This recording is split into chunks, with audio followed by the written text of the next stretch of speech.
Graduate करके फिर क्या हुआ? ग्रेजुएट करने के बाद मैं फिर डेफिनेटली मैं घूमना फिरना शुरू कर दिया। ऑडिशंस देना शुरू ऑडिशन किया तो आपने? मैं वैसे भी देता था, लेकिन उसके बाद भी एक दफा ऐसा हुआ, मैं प्रोडक्शन हाउस का नाम नहीं लूंगा, मैं चला गया वहां पर, तो उन्होंने मुझे बिठा दिया। उन्होंने बोला अच्छा आप जाएं, वो वहाँ पे एसोसिएट है उनके पास चले जाएं। मैंने कहा ठीक है। अब मैं चला गया तो 3 बैठे हुए थे उसमें से एक एसोसिएट था, 2 एडीज थे। ऑडिशन देने आए जी, सर ने बोला अच्छा जी चलो जी हाँ ऑडिशन दो। हम खड़े हो गए और मुझे पता है कि इन लोगों ने कुछ नहीं देना इन लोगों ने, लेकिन चूंकि सिर्फ ये था कि यार अपने आप को टेस्ट करो उस्मान जावेद, क्या हाउ कॉन्फिडेंट यू आर, कोई मसला नहीं देंगे, कोई परवाह नहीं, ऑडिशन देने तक तो बुलाया ना, ये भी एक बहुत बड़ी बात है। ऑडिशन देने का मौका तो मिला ना, ये भी बहुत बड़ी बात है। मैं हर उस चीज को जो नेगेटिव जा रही होती थी उसको भी मैं पॉजिटिव उसके अंदर से पॉइंट्स निकालता था और अपने आप को मोटिवेट करके मैं वो कर देता था। और शायद यही मेरी सक्सेस का राज है कि मैं नेगेटिव भी अगर कमेंट्स आए तो मैंने उसको नेगेटिव नहीं लिया, मैंने उसको पॉजिटिव लिया। मैंने कहा अच्छा यार अगर ये कह रहा है तो उसको सही कैसे किया जाए, रिव्यू तो दे दिया इसने कि यार यहाँ पे गलती की, यार तुमने ये सही नहीं की, नहीं अच्छा चलो ठीक है नेक्स्ट टाइम के लिए और ज्यादा इस तरीके से मैं करता रहा अपने आप को।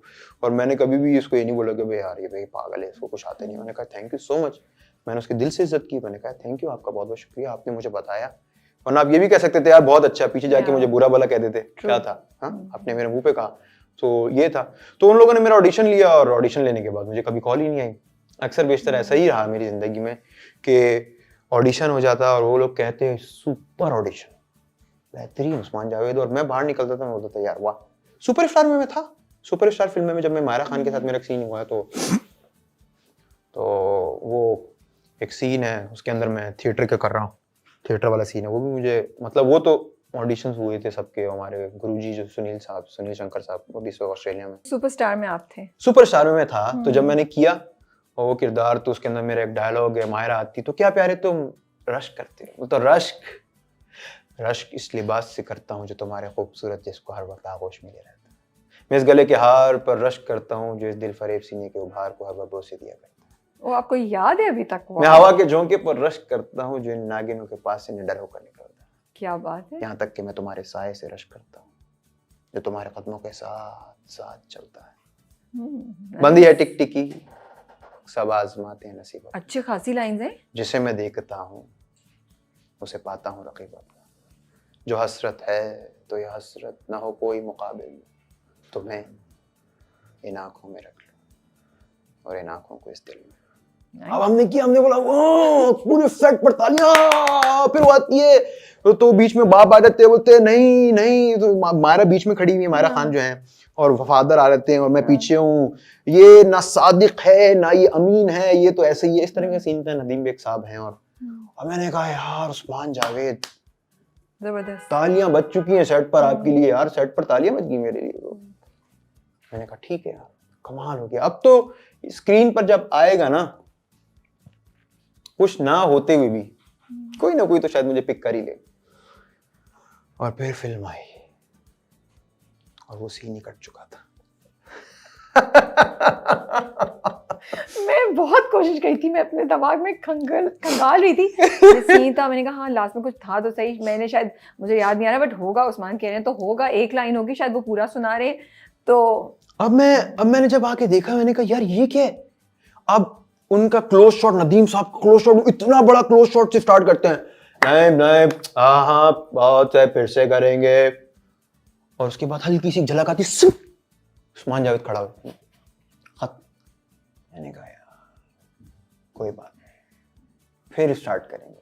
How do you deal with these, ये एक नहीं बहुत दफा डिमोटिवेशन जो आपकी हो जाती है। इट्स नॉट जस्ट डिमोटिवेशन, मुझे तो लगता है शायद मैं तो रोना शुरू कर दूं अगर मैं देखूं, और मुझे पहले से वार्निंग भी नहीं दी किसी ने कि भाई आपका हमने रखा था लेकिन आपका सीन नहीं आ रहा। अब आप गए फिल्म देखने थिंकिंग कि आपके तो बहुत अच्छा सीन है और इतनी बड़ी नज़म आपने पढ़ी है तो आपको तो कुछ होगा, वहाँ वेट, और शायद आप 4 दोस्तों को भी ले गए शो मार के और आगे से कुछ है ही नहीं। तो ये आपकी मोटिवेशन पे, आपकी मेंटल हेल्थ पे, आपके मोराल पे कैसे असर करता है और आप कैसे डील करते हैं? सिर्फ इसी तरीके से कि कोई बात नहीं। कितनी बार कहा कोई बात नहीं? 1000+ शायद। इतनी जगहों पे गया हूँ ऑडिशंस देने के लिए, और हर जगह से यही आया कि कोई बात नहीं।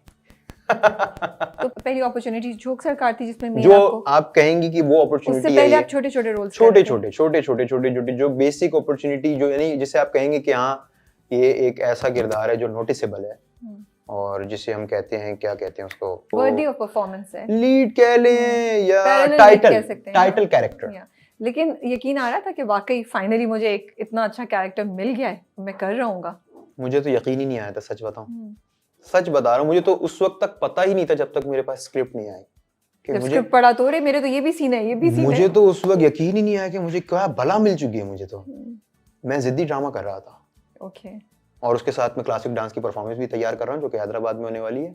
हमारे उस्ताद गुरुजी हैं मेरे, मोहसिन बाबर खान, वो करवा रहे थे। तो मोहसिन बाबर साहब के साथ मैं ये भी कर रहा हूँ, मैं आपको बता रहा हूँ, ट्रेनिंग कर रहा हूँ, और उस वक्त जिद्दी के सेट पर हूँ। मुझे कॉल आई, क्या कर रहे हो? मैंने कहा सर मैं जिद्दी ड्रामा कर रहा हूँ।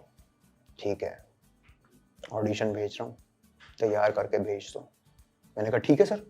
अब उसके अंदर एक ऑडिशन था जो कि बहुत ही मुश्किल है। वो मीरल का डायलॉग था, जब वो पकड़ के लेकर आता है ना, वो जो पहला जो लड़का है जिसको पहले जिसपे पीछे कुत्ते छोड़ता है, तो वो उसके साथ सीन था कि वो बोलता है कौन है तुम? बोलता है मुझे नहीं जानता, पुलिस तो मेरी जेब में है। उस तरीके का कुछ सीन था, मुझे याद नहीं आ रहा। तो वो मैंने किया। तो अब साथ में शूट चल रही है मेरी, अब मुझे मौका ही नहीं मिल रहा, कि मैं इसका ऑडिशन कैसे तैयार करूं। अब मुझे कभी वो बिलावल चुरंगी की तरफ ले जाते हैं शूट करने के लिए, कभी मैं वहां से आता हूँ, कभी मैं मुर्गा पकड़ के कर रहा हूँ, ऑडिशन तैयार कर रहा हूँ, कभी मैं शॉल डाल रहा हूँ। अब मैं बहुत सारे तैयार कर रहा हूँ, सब कुछ मजा ही नहीं आ रहा, और साथ में शूट भी चल रही है। फिर मैंने अपने दोस्त को बुलाया, मैंने कहा यार फटाफट आजा। अरसल को मैंने दोस्त बुलाया, अभी वो इस तन्मन नीलो नील में वो लड्डू का कैरेक्टर प्ले करना है। गुड, बहुत ही अच्छा उन्होंने प्ले किया, अमेजिंग आर्टिस्ट है वो भी। तो वो आए मेरे लिए और उन्होंने मेरे साथ उन्होंने मेरी हेल्प की, क्योंकि कैमरा पकड़ के कोई तो पकड़ेगा ना। सही बात है। लेकिन वो भी चले गए वापस, क्योंकि वो भी CSS की तैयारी कर रहे थे उस वक्त, वो पार नहीं कर सके। खैर, तो फिर मैंने एक एडी जा रहा था, फराज नाम था उसका। देखिए मुझे आज भी याद है, मैं अपने साथ जो मेरे बुरे वक्तों में खड़े होते, मैं कभी भी भूलता नहीं उन लोगों को, कभी भी नहीं। तो फराज आया, फराज ने कहा यार, मैंने कहा यार आपका नाम क्या? उसने कहा फराज। मैंने कहा फराज एक ऑडिशन तैयार करना है, प्लीज हेल्प मी। तो उसने कहा ठीक है उस्मान भाई, चले। उसने तैयार किया, उसने बनाई वीडियो और मैंने सेंड कर दिया। अब मुझे जो ऑडिशन मिला था वो सुबह का कोई या दोपहर के 12 या 12:30 हो रहे थे। अब जो टाइम हो चुका है ना, वो बज रहे हैं 7, 7:30 बज रहे हैं, और अभी तक ऑडिशन नहीं भेजा मैंने। अब मुझे कॉल आई, ऑडिशन नहीं भेजा अभी तक, क्या कर रहे हो? मैंने कहा सर मैं भेज रहा हूँ। फटाफट भागा। मैंने कहा सर प्लीज, शूट भी चल रही थी। मैंने सर को मैंने कहा सर अब मेरा एक सीन अभी प्लीज मत लगवाइएगा, मैं भेज दिया। मैंने कहा सर कैसा लगा ऑडिशन? बेटा अब तो 2 ऑडिशन और जा चुके हैं, तुम्हारा तीसरा ऑडिशन है, अब देखते हैं क्या होता है। ये मुझे कहा कॉल थी? छोड़े ना क्या। तो मैंने कहा ठीक है सर, कोई बात नहीं। थोड़ी देर के बाद मुझे आया कि आपका ऑडिशन सिलेक्ट हो गया, परफेक्ट, गुड टू गो। मैंने कहा चला अल्हम्दुलिल्लाह। तो फिर मुझे कहा मार्च की डेट्स खाली है ना तुम्हारी सारी? मैंने कहा मार्च की डेट्स खाली मांग रहे हैं और सारी डेट्स मांग रहे हैं, बोले ओपन रखनी है तुमने। मैंने कहा लगता है लग गई, कोई मछली लग गई। बैठा हुआ उस्मान जावेद समंदर में डाल के डोरी, लगता है आज कोई मछली लग गई है, बड़ी मछली लग गई है। अब मुझे नहीं पता था ये मछली नहीं, ये तो डायनासोर लग चुका है मेरे हाथ में। तो मछली, हम तो इंतजार में थे, तो बड़ी मछली लग जी 8 साल के बाद पहली है जी। तो जब देखा और स्क्रिप्ट पढ़ना शुरू हुआ, मैंने कहा ये तो सारा ड्रामा इसी के ऊपर है भाई।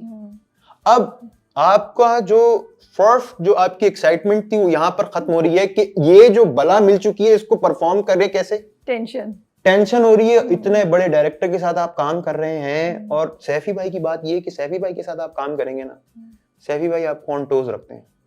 यूं आप सेट पर आ गए, आपको मौका नहीं दिया जाएगा।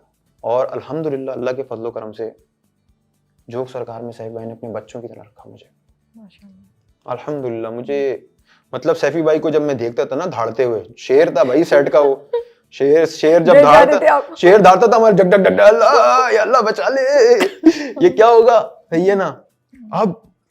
अब मेरी जिद्दी ड्रामा चल रहा है, उसकी परफॉर्मेंस तैयार कर रहा हूँ, और all I have is 7 days। सुबह ये चल रहा है काम, और रात को मैं प्रैक्टिस कर रहा हूँ। अब रात के 2-2 बजे तक मैं कैरेक्टर बनाने की प्रैक्टिस